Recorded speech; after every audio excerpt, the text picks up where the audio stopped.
some cash.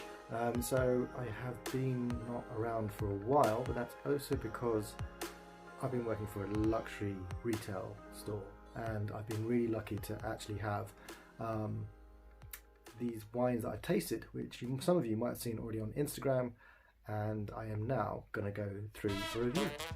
So, first up, yes, this is probably something that took me by surprise. I wasn't expecting to have a tasting of Krug, but we did, and they tried with us the tasting of the 167 Krug and 162. Now these particular ones were like different releases of the Krug NV that they produce, and it's kind of saying they're coming out at different stages, and to sort of give some delineation between the two, so you could understand why there's a difference between certain releases of the NVs. I don't know if you were going to notice it and if you hadn't got them side by side to taste them, but it was interesting that they're going down that route.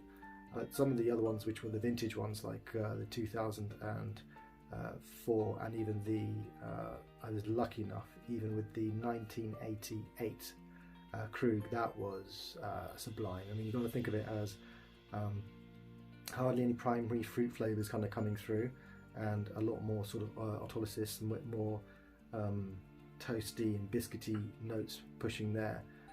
There's even that yeasty kind of touch to it at the back end. It then sort of just has a much more kind of what's the best way of putting it, like a creamier note just at the very end.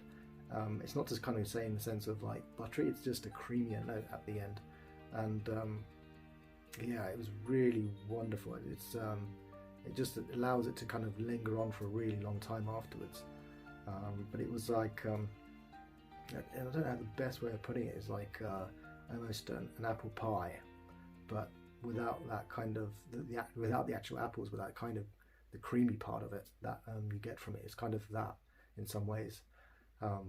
Yeah, that was truly something amazing.